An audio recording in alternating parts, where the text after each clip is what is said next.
हम सभी अपने जीवन में सफलता चाहते हैं, है ना? उसके लिए हम रात दिन परिश्रम करते हैं, कड़ी मेहनत करते हैं, परंतु फिर भी असफल हो जाते हैं। परंतु ऐसा क्यों होता है? कभी सोचा आप सबने? क्योंकि सफलता पाने का मंत्र बड़ा कठिन नहीं, बड़ा सरल है। उचित विचार, उचित समय, उचित स्थान पर उचित प्रहार। जब आपके विचार, समय, स्थान और प्रहार यानी परिश्रम उचित है, तो सफलता आप ही को मिलेगी। जिस प्रकार एक लोहार लोहे से कुछ बनाते समय उस लोहे के सही ताप तक के आने की प्रतीक्षा करता है और समय आने पर उचित स्थान पर पर्याप्त बल से प्रहार करता है और लोहा आकार ले लेता है, ठीक उसी प्रकार आपकी सफलता भी आकार लेती है। हम सभी को अपने जीवन में कभी ना कभी निराशा मिलती है, असफलता मिलती है और अधिकतर लोग इसके पश्चात भाग्य का रोना लेकर बैठ जाते हैं। कुछ कहते हैं कि जिस स्थान पर मैं हूं उससे कई ऊंचे स्थान पर होने के योग्य था, परंतु नहीं जा पाया। किसी को पीड़ा है कि उसे जो मिलना चाहिए था वो उसे नहीं मिला, भाग्य ही बुरा था। भाग्य क्या होता है? भाग्य वन में खिला पुष्प देवताओं को चढ़ाया जाएगा, या किसी सुंदरी की वेणी में वो सजेगा, या फिर उसे कुचल कर उत्पाद बना दिया जाएगा। ये सब एक पुष्प के नियंत्रण में नहीं होता, परंतु जब तक उस पुष्प का अस्तित्व है, सुगंध बिखेरना उसके वश में अवश्य है। परंतु भाग्य हमारे वश में नहीं, और जो हमारे वश में नहीं उसके लिए दुखी होने से क्या होगा? कर्म पर वश है, वो कीजिए और धीरे धीरे भाग्य आपके वश में आ जाएगा, क्योंकि कर्म ही प्रधान है। सम्मान। मनुष्य के जीवन में सम्मान का बहुत अधिक महत्व है। वो उसे अपने हृदय, अपने मन से जोड़कर रखता है। कदाचित इसीलिए हम शत्रु के सम्मान पर चोट पहुंचाते हैं, ताकि उसे पीड़ा पहुंचाई जा सके। परंतु ऐसा करने से सावधान रहे मित्रों। शरीर पर लगी चोट मनुष्य भुला सकता है, परंतु उसके सम्मान को लगी चोट उसे जीवन भर पीड़ा देती है। और स्त्री के मान सम्मान पर लगी चोट उसे उस सीमा तक ले जाती है जहां उसे केवल प्रतिशोध दिखाई देता है। यदि अपने शत्रुओं को जीतना है तो प्रेम से जीतिए, अपने कर्मों से जीतिए। उन्हें अनुभव करवाइए कि उनसे भूल हुई है। किसी के सम्मान को ऐसी चोट ना पहुंचाइए कि वो आपका नाश करने पर उतरा है। स्मरण रखें, किसी का अपमान करके आपके हृदय को कदाचित थोड़ा संतोष आ जाए, परंतु उस अपमान से आप कई हृदयों को आघात पहुंचाते हैं और अपने लिए एक शत्रु और बढ़ा लेते हैं। हम सब शीघ्र ही सफलता चाहते हैं, ढेर सारी संपत्ति और सुख चाहते हैं, और ऐसे में कई बार हम छोटे मार्गों का चयन कर लेते हैं। वो मार्ग जिनमें परिश्रम नहीं होता, जिनमें होता है तो केवल छल, कुटिलता और भाग्य का सहारा। जैसे कि जुआ।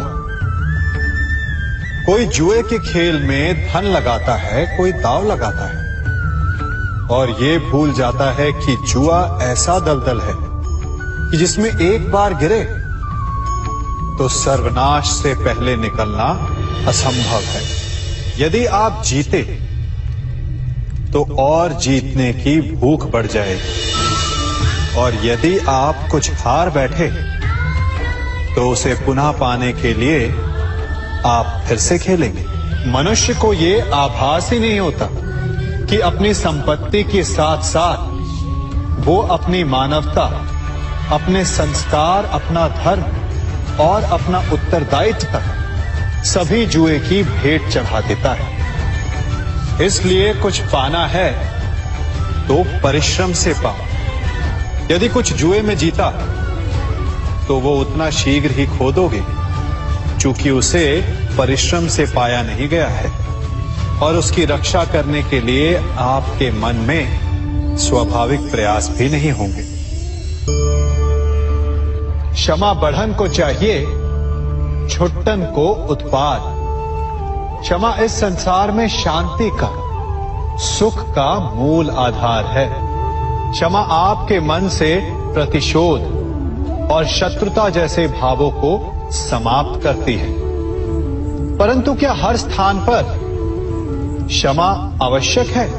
क्या प्रत्येक का अपराध क्षमा करने के योग्य होता है?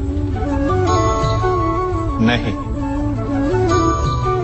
कभी कभी उसे क्षमा करके हम उस व्यक्ति को और बड़ा अपराध करने की प्रेरणा देते हैं। और ऐसा ही अपराध है स्त्री का मान भंग करना, जिसमें क्षमा की कोई अवस्था नहीं। यदि सिंह भूल से गाय के बछड़े का अखेट कर ले तो उसे क्षमा किया जा सकता है, परंतु यदि वो नरभक्षी हो जाए तो उसके केवल दो स्थल होते हैं, या तो पिंजरा या फिर मृत्यु की गोद। कुछ परिस्थितियों में क्षमा के स्थान पर दंड देना आवश्यक होता है, चूंकि ये दंड का भय ही है जो लोगों को वो अपराध करने से रोकता है।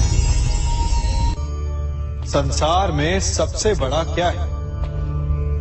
अभिमान और बाहुबल या विश्वास और आस्था? निश्चित रूप से बाहुबल के महत्व को नकारा नहीं जा सकता।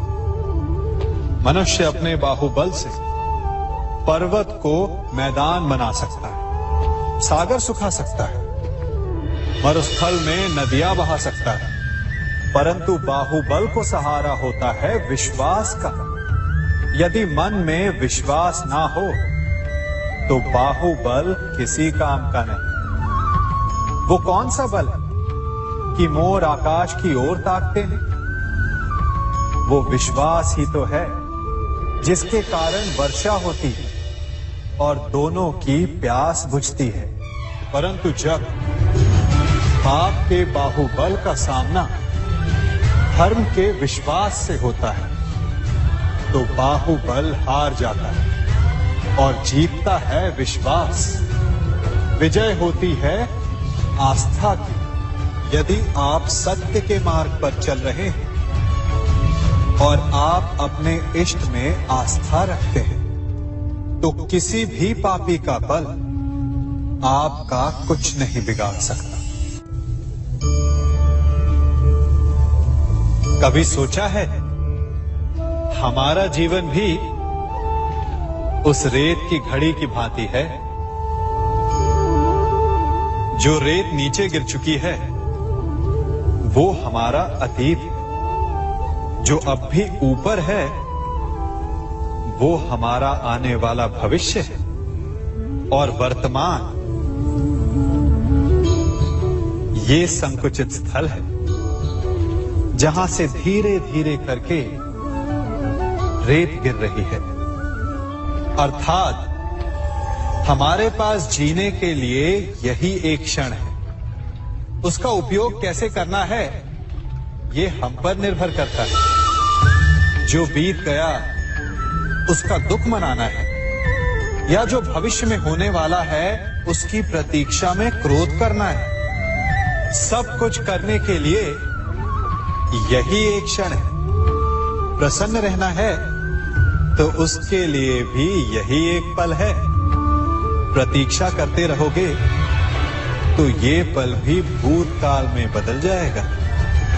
इसलिए आनंद के लिए, परोपकार के लिए प्रतीक्षा ना कीजिए, आपके पास जो पल है उनका भरपूर सदुपयोग कीजिए, क्योंकि इस घड़ी को पलटकर आप फिर से समय अवश्य गिन सकते हैं, परंतु अपना बीता हुआ समय आप वापस नहीं लौटा पाएंगे।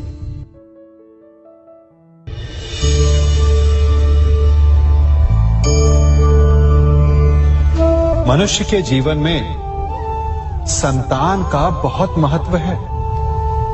उस संतान के लिए वो कितने कष्ट सहता है, उसे पालता है, पोसता है, और यदि यही संतान संताप का कारण बन जाए तो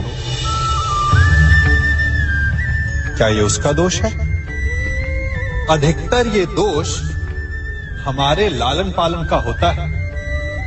बचपन में बालक के हठ को मानकर हमें आनंद की अनुभूति अवश्य होती है, परंतु धीरे धीरे अपने बालक के हठ को मानकर उसके हठ के दास हो जाते हैं।